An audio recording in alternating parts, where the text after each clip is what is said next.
Gay Americans are fiercely objecting to that, saying Hagel demeaned homosexuals in the past. Here's what happened. Back in 1998, then-Senator Hagel commented on a video of a man named James Hormel yucking it up with the Militant Sisters of Perpetual Indulgence, an anti-Catholic gay group in San Francisco. Hagel objected to that exposition and opposed Hormel's nomination as the U.S. ambassador to Luxembourg. Ultimately, Bill Clinton did send Hormel to Luxembourg, but Hagel's comments are now coming back to haunt him. Joining us, Gregory Angelo, executive director of the Log Cabin Republicans, a gay group. So this is a little complicated. Hagel was objecting to this guy Hormel, who was sitting on a news set, yucking it up with these militant people out in San Francisco. He didn't think that was good. And he also said he didn't think a U.S. ambassador should be, quote, flamboyantly homosexual. You know, he considered Hormel to be that. Right. Is that the reason you're opposing the nomination? We're opposing the nomination of Chuck Hagel, first and foremost, Bill, because we are Republicans. And as you've seen in the story... So is he. Well, yes, but there are myriad Republicans who are coming out in opposition to a Chuck Hagel nomination for myriad reasons. Secondly, we are gay Republicans, and I think it's incumbent upon us to make sure that we hold Hagel accountable for his record on gay issues, which has not been good. He's apologized now. Of course, he's going to apologize. But this is a tough question for you. Is there a litmus test? So say somebody says, you know, the gay lifestyle, I kind of object to it because of biblical reasons, and it just doesn't fit into my religious point of view. Does that disqualify that person from holding an important office? You have to take these nominations in context. No, but answer that question. If somebody said, look, I object on a religious basis to homosexuality or the practice of it, does that disqualify the person from holding office? The fact is that you have to take each nomination, each fact. So there's not, it doesn't disqualify me. Is that what you're saying to me? We don't have a litmus test in Log Cabin Republicans. Because no, it seems to me that Hagel was objecting to this ambassador saying, look, Luxembourg is a Catholic country, about 95%. We're sending an openly gay man over there who has yucked it up with these anti-Catholic people in San Francisco. This is the ambassador, okay? Sure. So I object to that.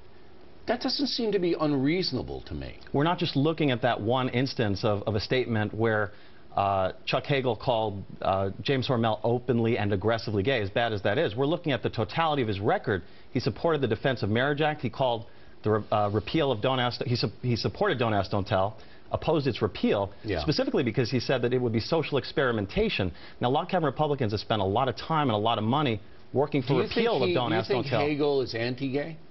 I think that his record speaks for itself, and right now is not a time to roll the dice on his nomination. We need someone who's going to smoothly implement Don't Ask, Don't Tell. Why would a committed guy like Barack Obama committed to liberal causes? I mean, he obviously did away with Don't Ask, Don't Tell. Why would he nominate somebody who would go against his orthodoxy? See, I think Hagel's just a mouthpiece. I think he's going to do exactly what Obama wants him to do. You know, I think we can't assume that he's going to do that. The fact is, when you are a cabinet position, you are an advisor to the president in addition to taking his orders. And the fact that he has a record in opposition to repeal of Don't Ask, Don't Tell, supported Defense of Marriage Act, as recently as 2008, Bill.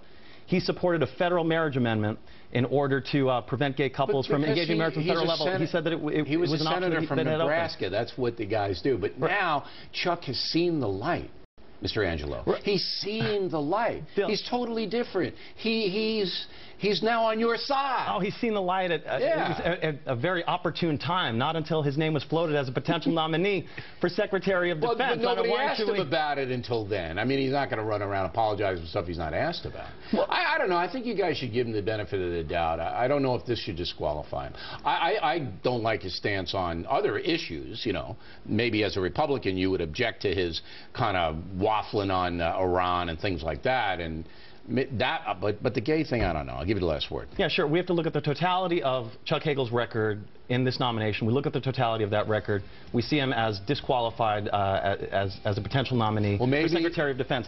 And one thing I'd note also, we have a full-page ad out in The Hill today that talks about what's right with the Republican Party and encourages Republicans to evolve and to evolve now. The time to evolve is not when you're nominated for Secretary of Defense or when you're running for office. The time to evolve is now. Real quick, would you oppose Hagel's nomination to ambassador to Luxembourg? No, I'm just being a wise guy. I'm sorry.